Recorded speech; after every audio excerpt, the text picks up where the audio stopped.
Alright, let's talk about Batman. Not the gadget-loaded, Batmobile-drifting, quip-exchanging Batman that Hollywood loves to sell you. No, I mean the real Batman.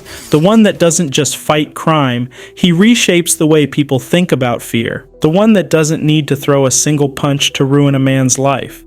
The one that, in a single moment, makes the most powerful people in Gotham realize that they are no longer the gods they thought they were.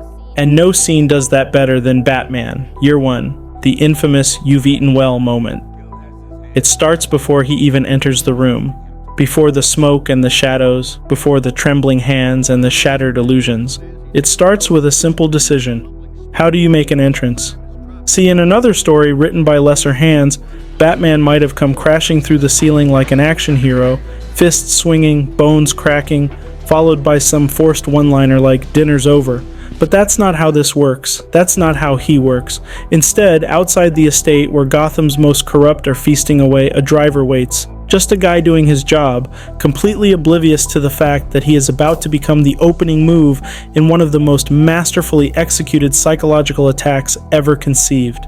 In another story, the driver would be dead. A snapped neck, a bullet between the eyes, something quick and efficient. But Batman doesn't kill him. That's not the point. That's never the point. Instead, he just puts him to sleep gently, like tucking in a particularly unfortunate toddler. No unnecessary bloodshed, no theatrics, because Batman isn't here to destroy, he's here to control, and control is something far more terrifying than brute force. Inside, the evening plays out like something straight out of The Godfather. The long mahogany table, the soft glow of candlelight reflecting off wine glasses that probably cost more than an average Gotham cop's salary. The men and women seated here aren't just rich. They are the reason Gotham is a cesspool. Crime lords, corrupt politicians, the kind of people who smile for photo ops at charity galas while laundering money behind closed doors. I don't like it. It's stirring things up. And with Gordon pushing internal affairs to go after Flash, Flash would be difficult to replace. And if he were to talk? Let me worry about Flash. They talk in low voices, making casual jokes about the city that they bleed dry. And then there's the food. Thick, juicy steaks, cooked to absolute perfection, resting next to carefully plated asparagus and golden brown potatoes.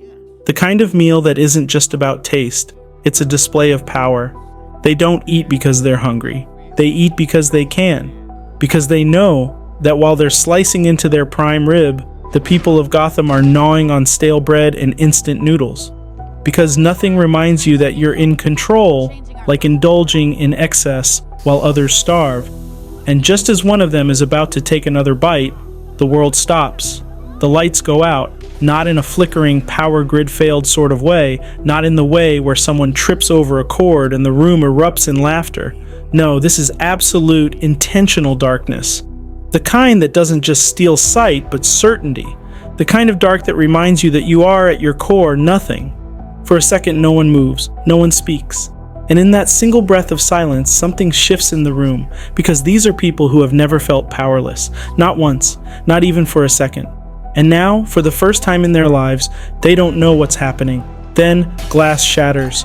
A single window bursts inward, shards of expensive glass raining onto the table as a small metallic object crashes onto the marble floor. A second later, the room is swallowed by smoke. Thick curling tendrils of it twist through the air, consuming the candlelight, coiling around their necks like a living thing.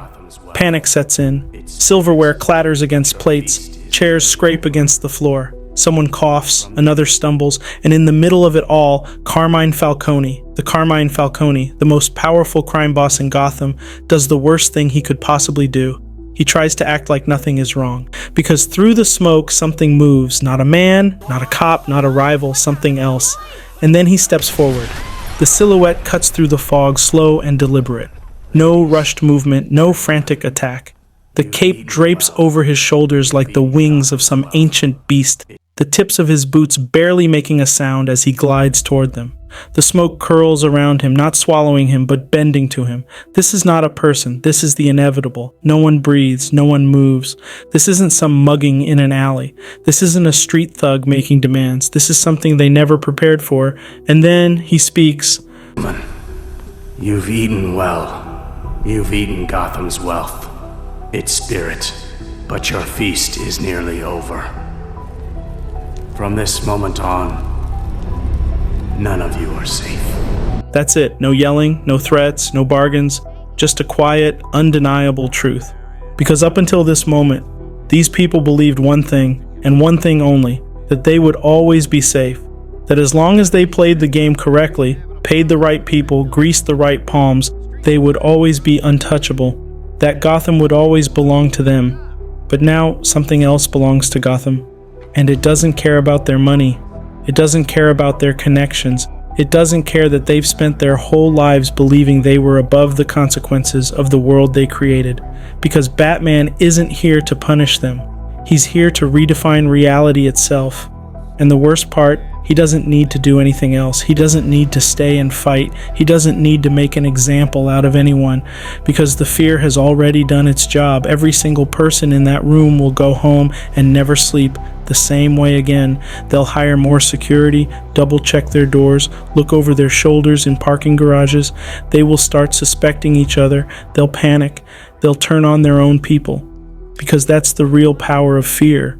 It doesn't just make you afraid of the thing that caused it, it makes you afraid of everything. And Batman, he doesn't have to destroy them, they'll destroy themselves. This isn't just a good Batman scene, it's the Batman scene. No punches, no explosions, no wasted movement. Just pure distilled terror delivered in the most surgical way possible.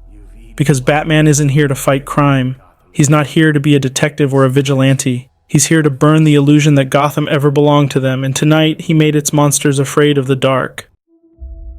If this narrative resonated with you, do support us. Hit that like button, drop a comment with your thoughts, and subscribe. Thank you for staying with us to the end. See you in the next video on Plaid Chronicles.